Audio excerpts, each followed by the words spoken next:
Hello out there in Radio Land. This is Michael. This is the Street Preacher's Corner podcast. The podcast that if you did not know better, you would think it was being recorded in the front of an old Toyota truck using an old dilapidated laptop. Well, listen, guys, I've been talking about doing this for a while, and I just finally decided to get off my duff and do it. The opportunity has presented itself. I wanted to do a series, as I've mentioned before. I am fascinated by church kids. Church kids are the weirdest people in the world. And having been someone who did not grow up in church, I don't understand them a lot of times, even though I'm raising a bunch of them. I don't understand them. So I thought, since I have all these church kids at my disposal, perhaps I should interview one of them. So this is what I'm going to call the Church Kid Interviews. And with me sitting here in the undisclosed location where we're broadcasting from, is my son Cameron. Hello. Yeah. So hopefully, it's going to be really dicey when we do this with Robert, because Robert and I sound just alike. And it's going to be like, I should just do the interview by myself and just give the answers that I think he would give. But anyway, for those of you that aren't aware of my family situation, and why would you be, Cameron is 18, and he is my second oldest son, and so I figured he's as good a place to start as any. So I'm going to have a series of questions I'm going to ask him. I've asked him to be, verbose and to be interesting, and we'll see how this works out. And I am more than both. Well, there you go. And modesty. He's known for his Absolutely. modesty. So we'll start here. I got I don't know, 6 or 7 questions on this piece of paper here. Old school paper, paper where it's at. Because paper grows back.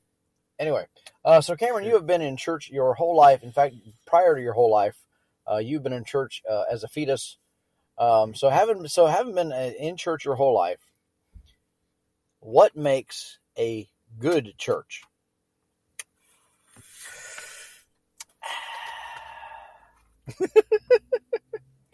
The difference between a good church and a bad church, at least largely in how I've encountered them, comes in how the preacher approaches his office.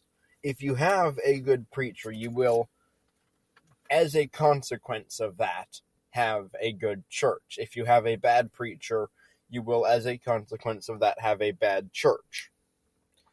Now, as for what is appropriate and inappropriate for the office of a preacher, that's for better men than me to decide. Okay, so without naming any names, we've been members of 2 or 3 churches in your life. We visited probably half a dozen more or whatever. Without naming names, give me an example of what you think is a good situation and a bad situation.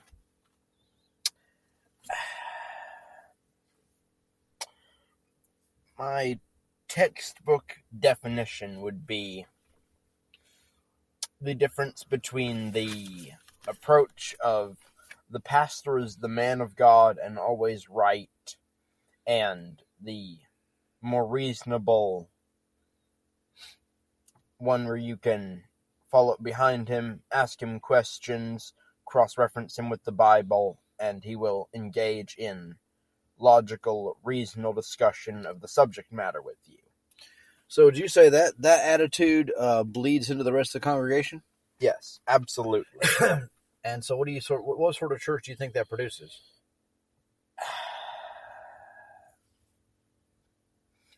More of a personality cult than anything, I'd say. Wow. Okay, so that's covered a lot of. We could probably dig some more into that. Maybe we will if I don't know how long this is going to run.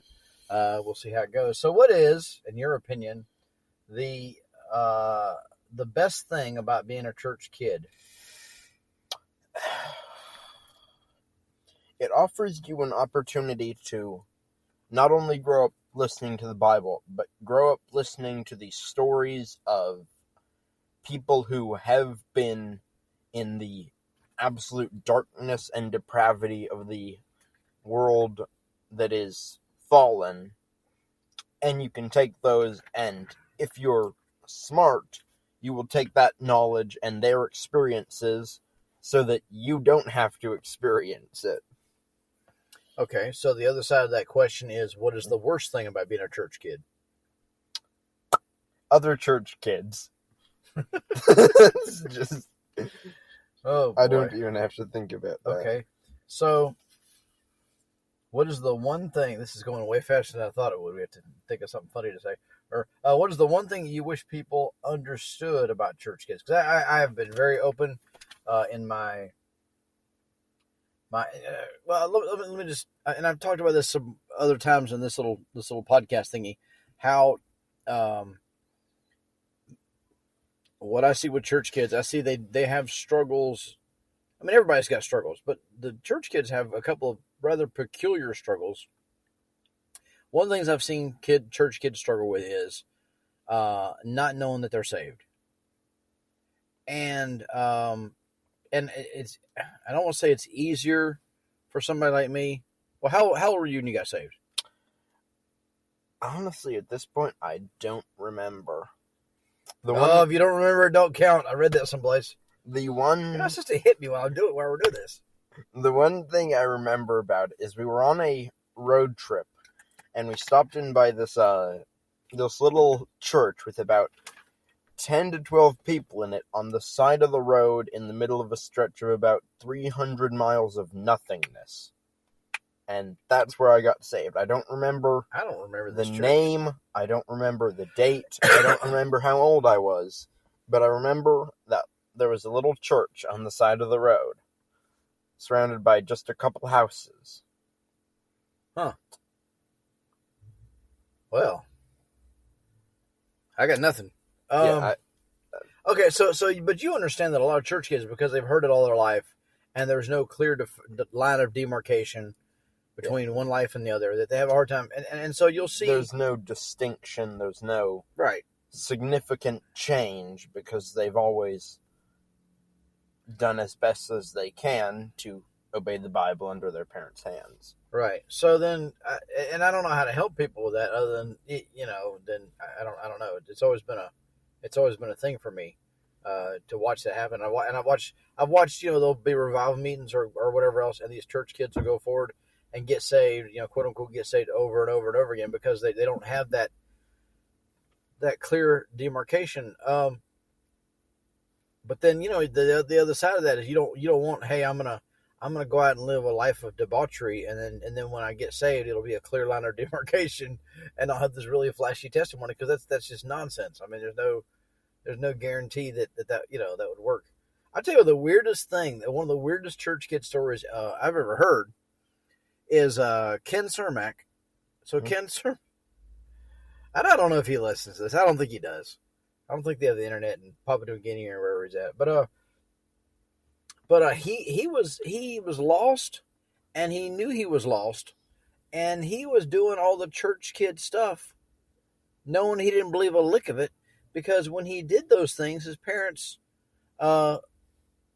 rewarded him. Like he had a brother who was just a wild child, and that kid always got in trouble. So Kenny said, "I'll play by the rules, and I'll play the silly little game, and then they'll let me." He was he'd go street preaching, he'd go door knocking, he'd do all this stuff, and to get benefits. It's just wild to me. And so he was street preaching like 11, and he got saved till he was 16. And that's just wild. So we covered what is the one thing. Oh yeah, I'm sorry. Did we cover this? What is the one thing you wish people understood about church kids? Did we cover that? That was what we just covered. Okay. See how the mind goes when you get older. Yeah. Well, you're not supposed to agree with me. You're supposed to say everything's fine. You just got a lot going on. The Bible says not to lie. Yeah, well, there is that. All right. So, what mistakes have you seen, or do you think that church kids make? And I mean public mistakes or private mistakes, struggles that church kids have that maybe somebody like me is not as conversant in as I would be if I had grown up in your shoes.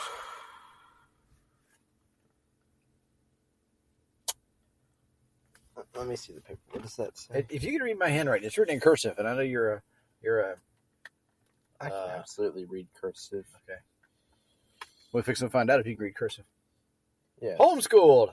It's for everyone.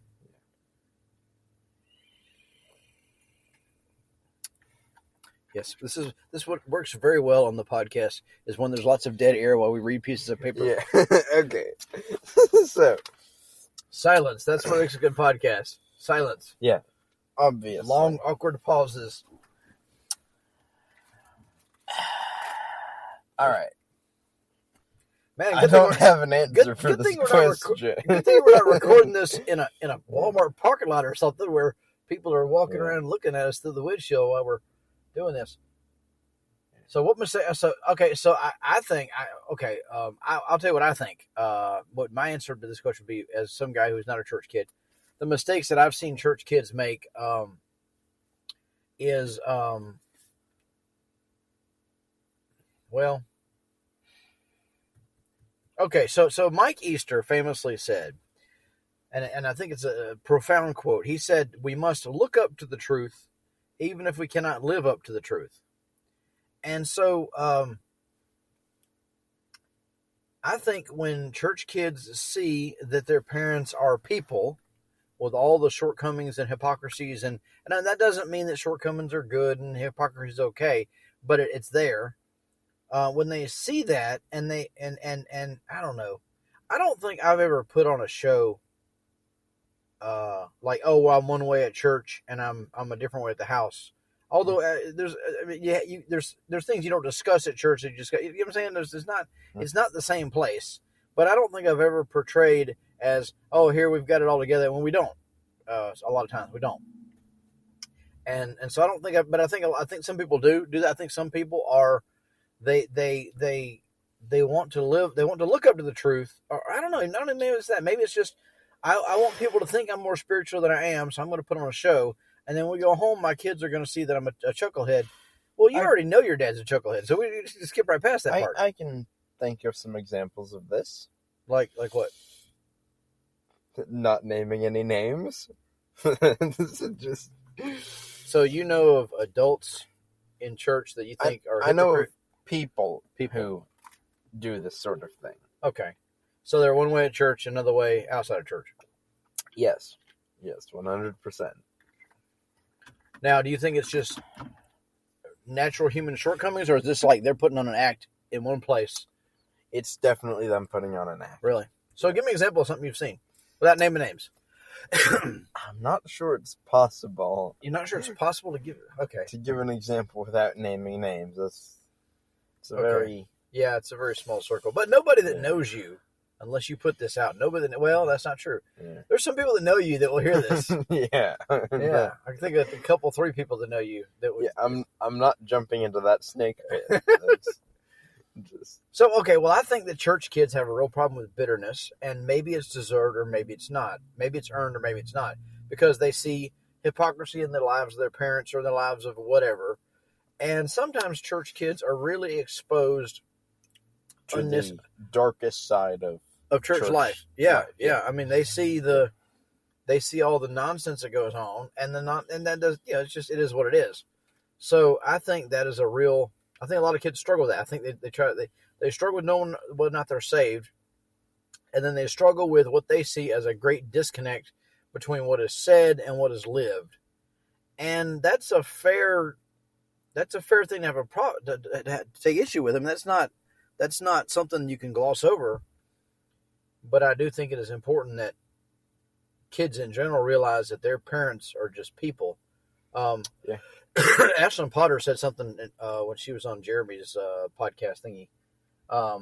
She said something I thought was really profound, that she looked back at things her parents had done and mistakes they had made, and she was really, she had the choice to be really bitter about some of it, but she realized that her parents were, at that point in life, and still, are just people that are doing the best they can at that given moment. And so she wound up cutting her parents a lot of slack, and she took what she could from what the things her parents had done. She took the useful things and got rid of the not so useful things. So here we are. We're ain't even 15 minutes into this thing. What in the world? I should have made way more questions. I thought this was like this great dynamic discussion that was going to happen. This will probably happen differently next time. You What? You did not prepare for me. You prepared for the average person. That's just. What do you mean? You think the average person, if I'd asked them these 6 questions or whatever, that they I would talk believe for an they would hour? have taken a lot more time to come to a definitive answer on any of them. Why do you think that is? Because I'm very good at summarizing what I think and getting information across in a succinct manner. I practice Spartan poetry. Well, Yeah. so there's that. What is Spartan poetry? It is the Since you brought it up. Spartan poetry is obviously poetry by the Spartans. It was It's right there in the name. it was a writing exercise in which they attempted to make or summarize philosophers of the time into a paragraph or less, as well as making it rhyme. So, for example, sometimes this could be even a challenge or just a general statement. So if a general threatening the city of Sparta sent a letter that was surrender or we will tear down your walls, yada yada, going on for 20 minutes, the Spartans would send back a letter that says, you may certainly try. It's Spartan poetry. It is just getting all the information required into as succinct of a format as possible. Do you think that sacrifices subtlety and nuance? To a degree, absolutely. Yeah. Okay, well, That's, I guess there's that. Yeah. Okay, so we're going to start wrapping things down here. I'm a very blunt person. Yeah, That's- I'm gonna get your Yeah. sister and your mom in on this. We're gonna have to make 2 episodes. Yeah. All right. So let's see. We did that. Okay. So this is the Street Preachers Corner podcast. We would be remiss in our theme if we did not cover public ministry. You have been around public ministry and street preaching as much as anybody probably your age could be. You don't go with me every time because of work schedules or because of whatever else is going on, but you've probably been out on a street corner somewhere or passing out tracts or door knocking or some sort of straight up evangelistic endeavor. Very easily 100 times, maybe 200 times, whatever the amount is, you've done it, right? So overall, what is your impression of public ministry as you've seen it practiced? And by public ministry, I mean anything where the gospel has gotten out. You're talking to people about their souls, looking them in the face, dealing with them personally. My impression of it is a bit conflicted because while there is certainly a culture surrounding public ministry. That's okay. So in a non-Spartan poetry way, what do you think does that culture look like? It depends, but often it spirals into isolationism and the negligence of the church itself. That's why I don't have any friends. Okay. You're the other part of the equation. Okay. Woo. Hence the often. It spirals into isolationism and negligence of the church itself in exchange and in preference of only fraternizing with other evangelists or street preachers.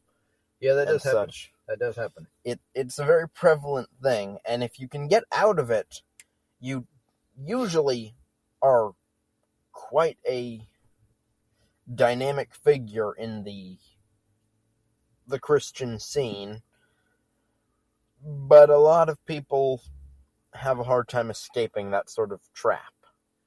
So why do you think that trap exists? I have my own theories about that, but I want to hear what you say. Because I agree, that does happen. Because that innately calls to the carnal need to be better than someone. Yeah.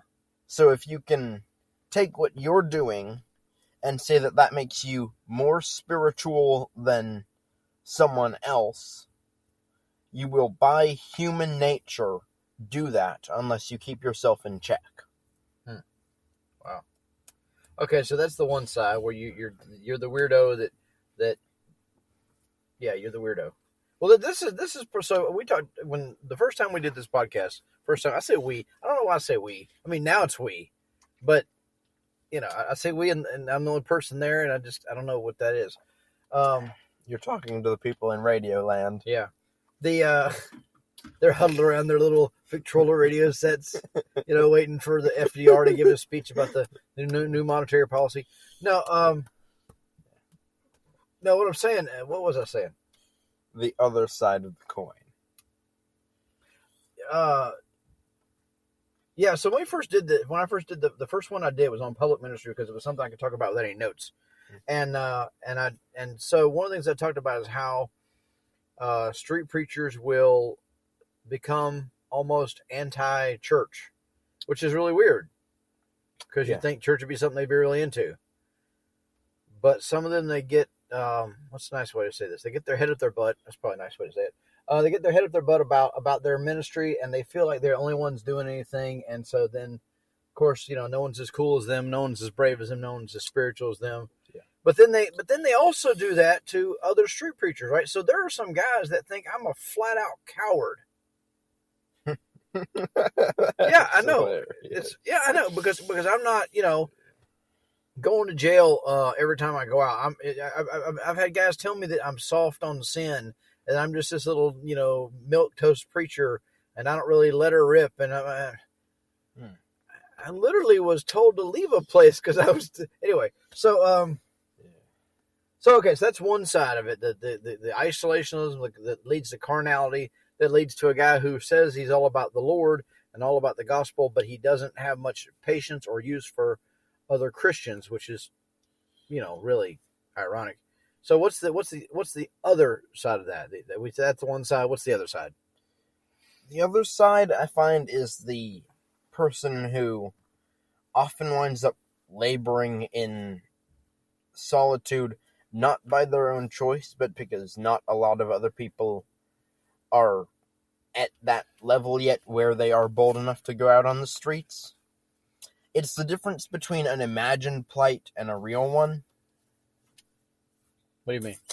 I mean, the first subclass of street preacher believes and actively talks about the fact that no one's as brave as them, as spiritual as them, no one has enough guts to go out with them, and then the other class is just your average Joe who's in the church and goes out every now and then to hand out gospel tracts, preach the gospel, and usually goes alone simply because no one else goes with them. And I find it's very interesting because if you spend enough time in one for long enough, you have a tendency to move over to the other. If you spend enough time in the second, you'll usually move over to the first as a response to nobody going with you. It's a very odd dichotomy there. I will say this. My partnership with Darnell G. Robinson, the legendary Darnell G. Robinson. Yes. I'm not sure legendary even does it justice. I tell you, if there's a word above legendary, that's the one we should use. Quick story though. I don't know if you ever told the story. Or if I ever told you this story. One of the times I was in the Philippines. I was telling a Darnell Robinson story, and the Filipino interrupted me and goes, "Oh yeah, I know this story." They said, "We know all about Darnell G. Robinson. He's famous. He's a legend." Anyway, but one of the things that has been helpful with Darnell, and like I said, Darnell and I are regular. Darnell goes to everything he can go to. There's things he can't go to because of transportation issues or health issues or whatever, but everything that he can go to, he goes to, even if it risks his own life. And we've seen that time and time again. He has, anyway, just suffice to say, Darnell is not afraid to risk his life. Having that guy with me thousands of times probably by now has done wonders for me because I'm not out there by myself.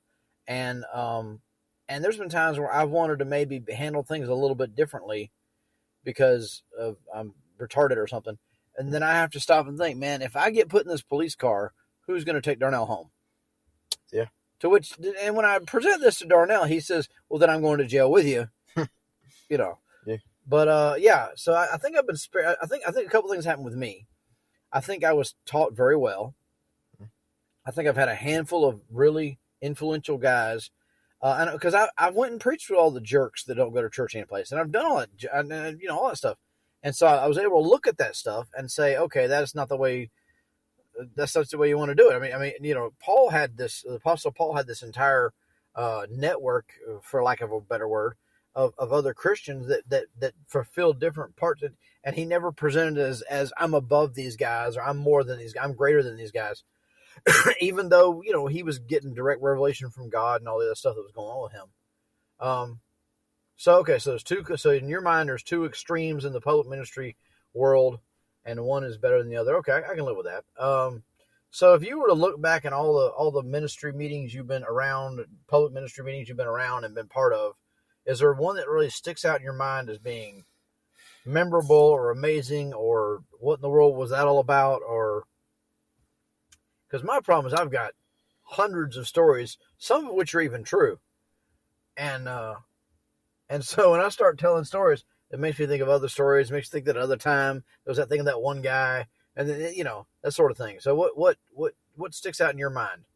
This is because I'm always interested to see how differently my kids perceive something than I do. Like they remember something differently than I do, or something sticks out. Like we went up there to this storm. Went to North Georgia. There was a hurricane, and we left and went to North Georgia. And while we're in North Georgia, the hurricane turned and hit where we were at. So we're stuck in the dark in this mansion. Yeah. And it was crazy. We're in there with this Ukrainian family, or Bulgarian or wherever they were from, and all that stuff. And what I was talking to Robert about one time, he goes, "Yeah," and then we cooked pizza on the grill, and I was like, "What?" Yeah, that's what stuck out in his mind. Yeah, and then the tornado went over the house, touched down on the shed, like 10 feet from our dogs, and then just left again. Yeah. Dropped a tree on the shed that the dog was tied to. Yeah. And the dog's poor Cookie. He just out there the next day. There was a tree laying there. Yeah, he was perfectly fine. Yeah, he was fine, but he was tied to the anyway. So in light of all that, so public ministry, you've been around it 18 years, off and on to varying degrees. You've been out with Sutek when he's gone. You've gone with me and the legendary Darnell G. Robinson. You've been to Memphis, although you didn't go out on Beale Street with us. You've been to Savannah. You've been to Savannah, a dozen times maybe, preaching. You've been to Georgia Florida game. Yep, a bunch of you've been parades, festivals. So what sticks out? The DeLand youth rally is possibly the single most. So you got to explain. Not everybody knows what that is. It is. I was about to. Okay. You talked over me. It is the single most standout church-run event I've ever been to, and I've been through a good number of church-run events. It is 4 days? Yeah, something like that. It's 4 days of preaching, singing, eating, capped off by evangelism every day, and then a 3-mile-long line of signs and scripture signs and songs and tracts on the final day. Yeah. And it is it is the single most impressive church-run event I've ever been a part of. Yeah, a lot of these meetings that you go to, revival meetings and whatnot, you get this, rah, rah, rah, that you got nothing to do with it. And they get you rah, rah, rah, and then they put you out there and say, okay, now do something. And so, any final thoughts? I think we've exhausted the questions. Any final thoughts? Any words of wisdom to put out there into the ethersphere of the internet, out there in Radio Land, and where people sit with bated breath on the edge of their seat, waiting for words of wisdom from well, they're not getting it from me, because if they've been listening all this time, they figured that out. I'm fresh out of words of wisdom. Okay, so well, there you go. That's it. That's the first of the Church Kids interviews. Maybe next time we'll know what we're doing. And so once again, broadcasting to you from the undisclosed location. This is Michael saying thanks for listening. I appreciate your attention. I don't do that like, subscribe, blah, blah, blah.